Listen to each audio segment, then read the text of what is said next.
What's up, guys? And welcome back to the Blitz. To the Blitz. To the Blitz. To the Blitz. Y'all just got one gong today. This is gonna be a real blitzy blitz, a true blitz. Bro, every time I've said that, it's been an hour long. But I promise you, this one is going to be rapid. That's all the gong y'all are getting for the beginning of this episode. I just had to draw it in. Many people have said that the soundboard gets used too much. And honestly, I don't listen to y'all too much or enough. So I'll think about slowing down just a little bit, but absolutely no promises, because sometimes you just need it. We have some episodes without it. We do. Go check those out and see if you like them more. See if they're dry. When you're wrong, I expect an apology in the mail. See? And if I don't get anything in the mail, you will be getting something in the mail. Check your inbox. I had to hit it for just the phrase. Check your inbox merch maybe one day. But I know, I got to put that on a shirt. Hey. Wear it around. Hey. People be like, what's in my inbox? Death threats. No, I'm playing. Shout out my boy, Mr. Hamilton. Not senior. I mean, the other one's not a junior. What are you talking about? The check your inbox. He owns the phrase now, bro. He's the paid sponsor. He's the ambassador of you the are phrase, a professional doxer. I'm a professional shout outer. That's not a dox, bro. That was just the last name. It could have been Alexander from History. Y'all ever seen the Broadway don't production? do it, bro. It's horrible. Yeah, it is kind of. Look, I love all of you guys, all of our listeners. You guys are the greatest. If you watched Hamilton, loved the songs, listened to the soundtrack, you were a big fan, get out. Please ignore everything you just heard. I'm joking, but I do think that's incredibly. Not gonna lie, bruh. Not gonna lie. Those songs are they're so just, I don't know, man. I think so. Like, it's all well written, and we will get to the subject. I think it's well written. I think the play is well put together from what I've seen.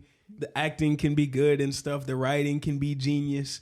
But the whole idea is just like, why, bro? I know. What is his name? Lin-Manuel Miranda. Lin-Manuel Miranda. I think who's that dude is, by the way. He is conceited, bro. That man, when he explains it, he talks about hearing Alexander Hamilton's story and how it sounds like he describes it as a come-up story, a from the mud, rags to riches story.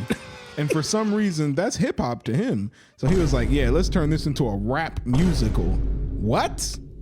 What does that mean? Oh my gosh, bro. And just the guy, think about this. Imagine you know somebody and you're like, oh, they're like, it would be really cool if there's a musical about Alexander Hamilton. I'm going to make it. I'm going to make one. I'm going to write all the songs and I'm going to be the main character.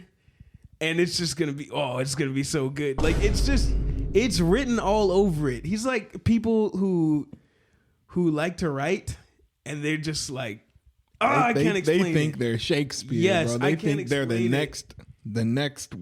next up. Because, fun fact, I like writing sometimes. I've had to do it for many assignments, and I like to write pretty things and put together the words. But, like, I was trying to read this book one time. It was like a life advice book thing.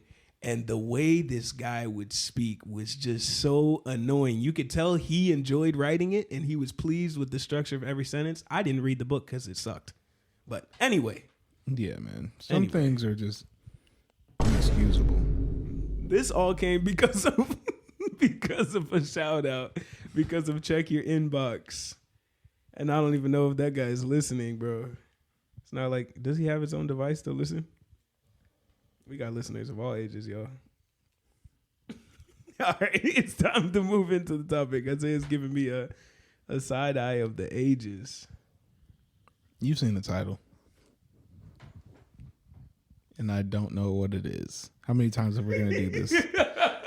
But you've seen it. But you've seen it. That's the important Yes. thing.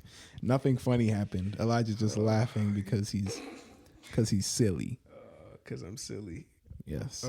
Today we will be asking the hard questions. Not even really. We might. Who knows? We might go into this like break it down in a full episode, like some other things, some specific moral dilemmas. But just for this one, we're just gonna cover some small ones, the concept, and just have a conversation. Because there's, again, kind of the nature of moral dilemmas is that there's no quote unquote right answer, you know? Yeah, the right answer is always going to be personal. It's going to be your right answer. Yeah. And somebody who fits into all the same boxes as you, it could be your family member that goes all the same places as you and had the same growing childhood and whatever. Maybe you guys are identical twins. You will probably have different answers to the questions because they really just depend on what you feel like doing sometimes. Yeah. And your brain, your mind. All right. Let's go ahead and get into it. Spell dilemma, guys. You're wrong. Or you're right, depending on your answer. I just had a dilemma in my mind looking at this image Isaiah just showed me. Can you look up the thing that All right. We had to have a brief intermission to discuss cowboy attire. All right. All right. There's Article time. Article time. There's an article that spawned this topic in our brains. It reads, this is the title: Infected Blood Scandal. Children were used as guinea pigs in clinical trials. I'm gonna try my best to read it like a news anchor. The true scale of the number of medical trials used infected... I messed it up. I'm starting again. The true scale of the number of medical trials using infected blood products on children in the 1970s and 80s has been revealed by documents seen by BBC News. They reveal a secret world of unsafe clinical testing involving children in the UK as doctors placed research goals ahead of patients' needs. They continued for more than 15 years, involving hundreds of people, and infected most with hepatitis C and HIV. One surviving patient told the BBC he was treated like a guinea pig. The trials involved children with blood clotting disorders when families had often not consented to them taking part. The majority of the children who enrolled are now dead. Dang. Documents also show that doctors in hemophilia centers across the country used blood products even though they were widely known as likely to be contaminated. A shortage of blood products in the UK in the 1970s and 80s meant that they were imported from the US. High-risk donors, such as prisoners and drug addicts, provided the plasma for the treatments that were infected with potentially fatal viruses, including hepatitis C, which attacks the liver resulting in cirrhosis and cancer, and HIV. First off, this is a whole different topic. High-risk donors, such as prisoners and drug addicts, do you think they're consensual donors? Drug addicts? No. Prisoners, possibly, but I bet there's like an incentive to it.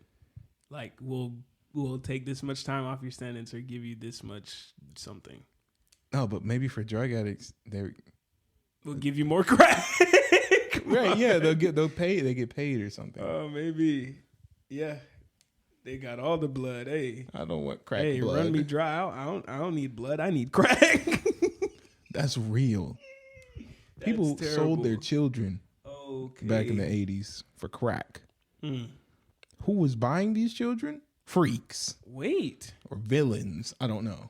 Yeah, so where are these children at now? I don't know.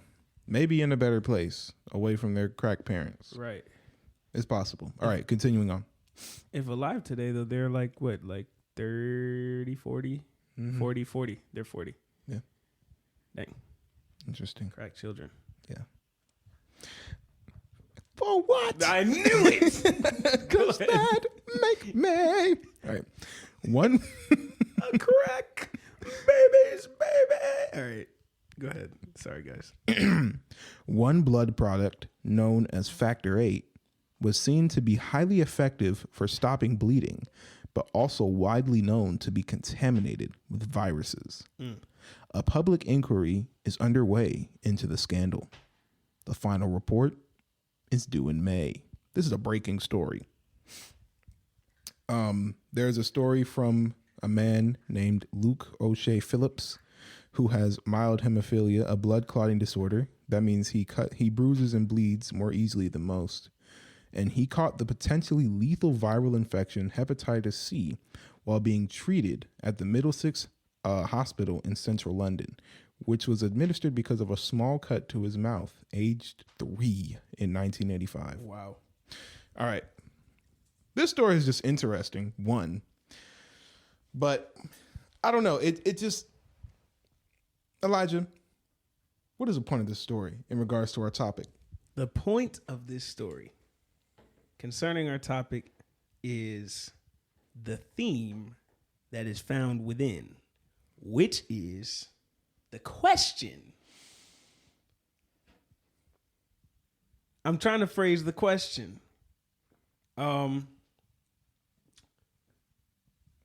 Well, maybe not an exact question, but just the idea of a question. Whose interests do we put first in such circumstances? And how do we make the right decision? Is there a right decision to be made when there are multiple influences and motives at hand?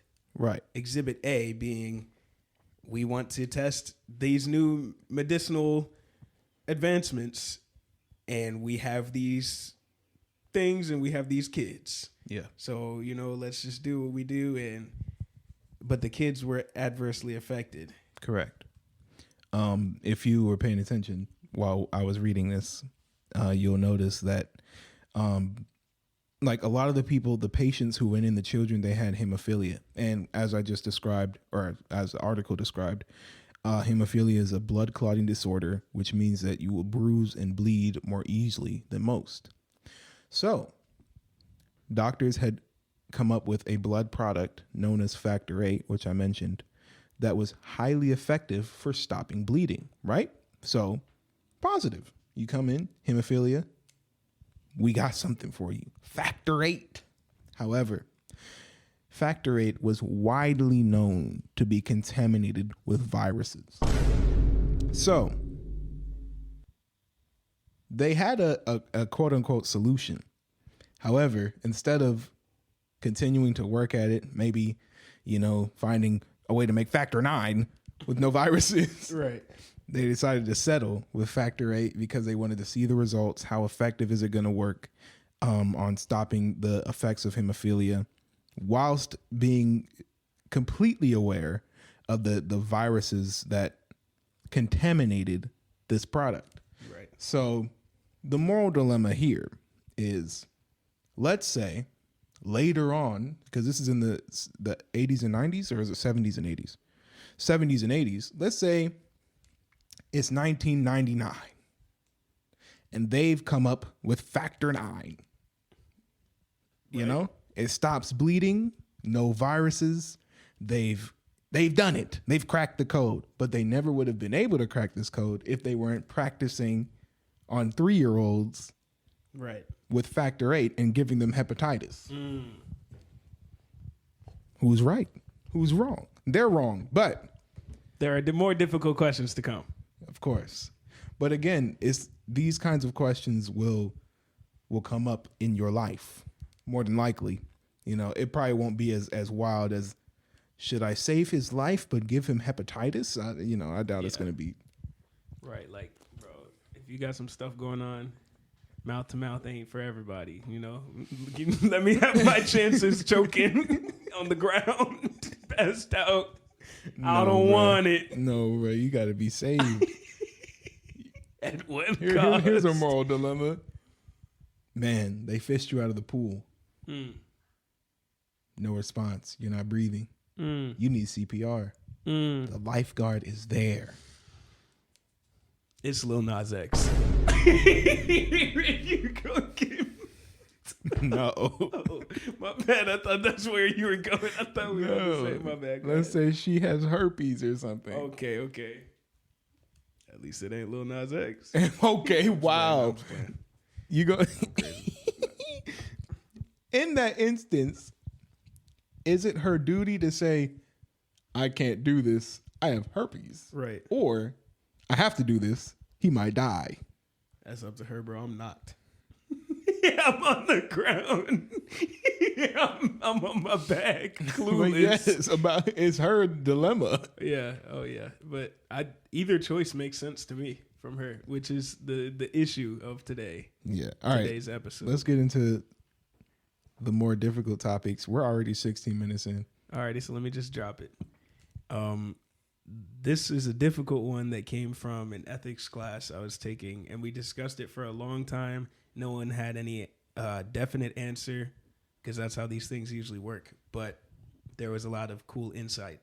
So there is a certain condition that young children, like infants, can be born with, that is very serious, to where once they're born, to today's medical understanding, there is almost no chance that they're going to survive. And they can pretty solidly predict how many days they'll have to live. And it will almost always come down to days, if not weeks at max, to live.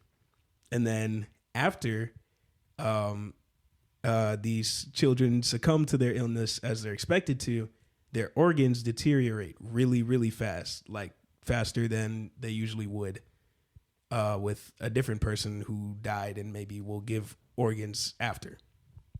Now, we're posed with an issue, and I think it wasn't even a hypothetical thing. Like, this has been a case many times and been an argument that needs to be made, or something that needs to be discussed. But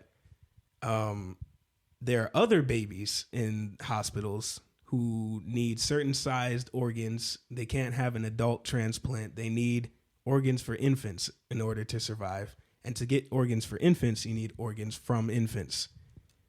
Yes. Now, in these cases, with the babies with serious conditions, or with this specific one, there's nothing wrong with the organs while they're alive. However, the organs will be useless once they die, like after they die from the illness. But if you just like put them to sleep, cut them open, take the organs out, and give them to another kid, those organs will be good for another kid.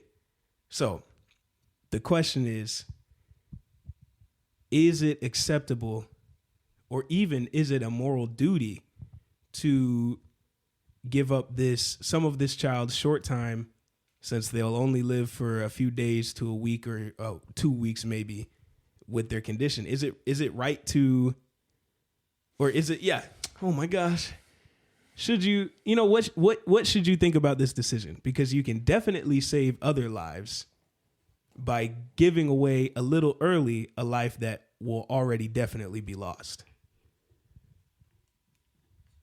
Yeah. And that's a super hard question. And that's a decision I hope nobody listening ever has to make, because anyone will say there is no pain worse than losing a child. I'm in a psychology class right now, and I had to take a quiz, and I'm not going to lie, y'all, it was like 11:50. That quiz due at 11:59. If you're seconds after 11:59, it's going to be late. So I'm doing it, and I'm getting towards the end. And one of the questions, so I've been referencing the textbook or Google for some of the answers, because I was on a time crunch. And one of the questions was, how long does it typically take for parents to recover from the loss of their child? The answers were like 5 years, 20 years, 50 years, or a lifetime. I didn't have to look at any references for that. You don't get over the loss of your child. But I was right, by the way. I got an A on that quiz. I'm a genius. But anyway, that all I pushed those buttons myself. Yo, I gave myself a round of applause. I wish I could do that in real life without visibly clapping. But anyway, sorry, I went off topic. Yo. But anyway, that's a very serious subject, and it's not an easy decision to make for anyone. Obviously, you don't want to lose your own child, but in these cases, as far as we know, with modern science, your child is going to be lost anyway, eventually. And in this situation, other people's children are also going to be lost unless you do something and help them. But is it your responsibility? Is it wrong to help them? So what we were talking about in class, and I'm sorry I've been going on about this for a long time, but I'm really just trying to paint the picture. But one of the arguments brought up in class is that it's wrong to donate the organs because that's using the kid with the condition as a means to an end and not regarding him or her as a life. But what do you think, Isaiah? Yeah, I don't know. I feel like you have the opportunity to, because if we're going off of you are for sure definitely going to lose your child, right? That sucks a lot. However, while it's difficult, you could potentially save the lives of other children so that other parents don't, and it sounds crazy, but they won't have to have to live with the death of their child. You could spare them from that if you decide to make that decision. Again, this is obviously not again. I haven't said this yet. This is a Christian podcast, right?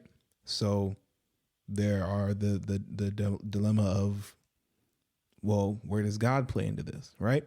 So just in the brief time in which, before, obviously we talk about these things before we record, but in the brief time that we were discussing this, it was brought up that 99%, whatever, what about that 1%?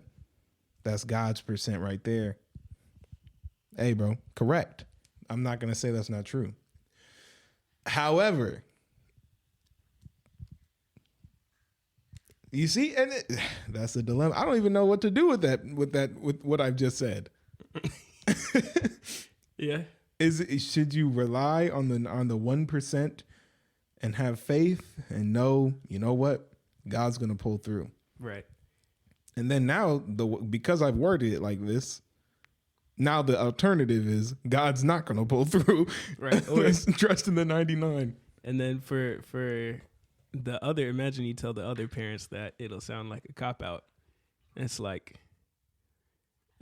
you know, I'm not giving you my kids' organs. No way. Your kid's going to have to fight it out, but pray for you, though. Even if you actually are praying, they're going to be like, that sucks. But nah, they can understand. You don't want to, I'm sure they would harvest your living kid for their kid. Yeah, no way. But then again, it's like you have the opportunity to provide such an incredible blessing to the lives of not just one kid, right? Numbers of parents and their children who will survive, who will live, have full lives, because you made that difficult but beneficial to them decision. Right. Because then it becomes, at what point, and this is a moral dilemma. There's no right answer. So don't come at me in the comments for what I'm about to say, because this is going to sound crazy. At what point is it where you denying them the lives of their children, you're being selfish? That sounds, look, not every, of course, you know, you don't have to think about it that way. That's not necessarily the truth, but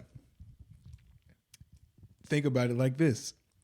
You could donate the organs, save lives, or you could not donate the organs and not save lives. They're going to die too. Yeah. But so when I was doing the discussion board for the class, I ended up with the conclusion in quotation marks, because it's not really much of like a strong answer. But personally, I know if I was in the situation, I would consider all of this and all that. But there's no particular reason for it. It's just how I naturally think about it. But like for my kid that's born with a serious condition, it's like, you know, say the average person who's born with a certain number of years life expectancy. My kid happened to be born with a certain number of days life expectancy. I'm going to still give my kid that life, because I know little tiny infants probably don't process that much. They don't remember too many things, and it might not make that big of a difference to the baby whether or not they live 2 instead of 5 days or something like that. But the concept of having my kid there and knowing I could at least have a few more days, and then, but instead, like on the first day or the second day, setting that child down to have the operation and walking out the room for them to be sliced open, no way. I couldn't do it as a parent. Not that I'm a parent in real life. Yeah. But I wouldn't bring myself to do it, and I believe the other parents would understand. Yeah. And we're just going to have to dap each other up in the bereaved parent therapy. Seriously.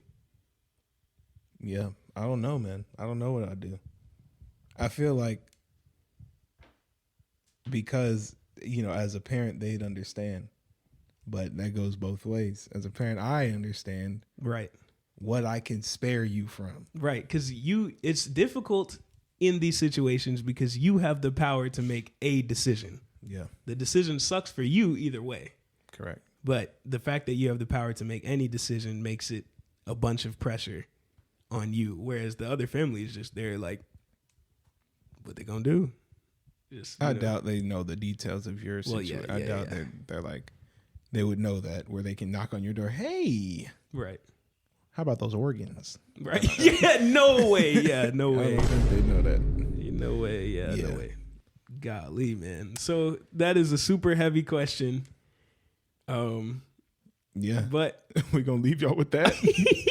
I hope y'all thought about it pretty deeply. And please tell us what you think, especially you parents, man. Yes. And then some of you parents who are listening, I know that some of these things that we're talking about, they might even hit close to home. Right. So, you know, I feel like you guys are way more qualified to give us an answer on that. So what is your perspective? What do you think? We'd love to hear it. Hold on. Not to end this on a downer, bro. On a downer. You know what I'm saying? Smile. Hey. Hey. What were we talking about at the beginning? That was not negative. Hamilton. It was negative. Hamilton. Look, y'all. If you like Hamilton, the play, not the political figure from the past, of course. Right. The play, or the last name of some of our listeners. We're not talking about that. We're talking about the production. Then Lin-Manuel Miranda. That's his name. All right. Anyway, not to distract from obviously the serious stuff we're talking about. We want to hear about that. I don't really care if you listen to Hamilton or he said get out. You don't forget. Don't forget. And he said check you don't your need inbox. You don't need to put that in the comments. Put your thoughts on the heavy question in the comments, please. But with that, I think we actually managed to come out with a blitzy blitz, even though it's still a half hour long. But you know what? We love you guys. Yes, sir. We love talking with you guys. We love it when you guys talk back to us in the comments. Speaking of talking back, you know, never mind. Never mind. But listen, yo, Fly, wait. I've muted him. Turn me back up. Turn me back up.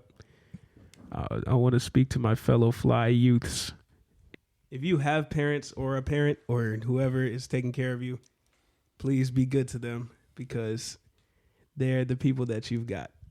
And yes. Yeah. Yes. Don't mess that up. Most certainly. You hear I'm like way louder than you. Maybe I turned you down a little bit too much. Because he was hating on me. Wow, I'm kind of loud. What? There we go. Enter and fight. All right. But that's all we got for this is number 58. Right? 9? Yes. 8. What was 57?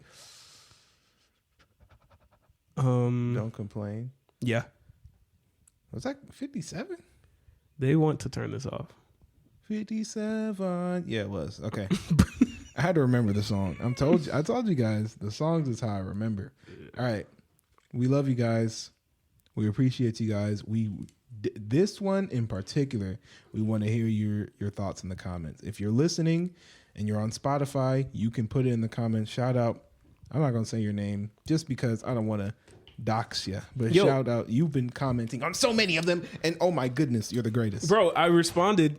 They okay, I didn't respond. I responded on like verbally. There you go. On one of the episodes because there was a comment about something that I thought was funny.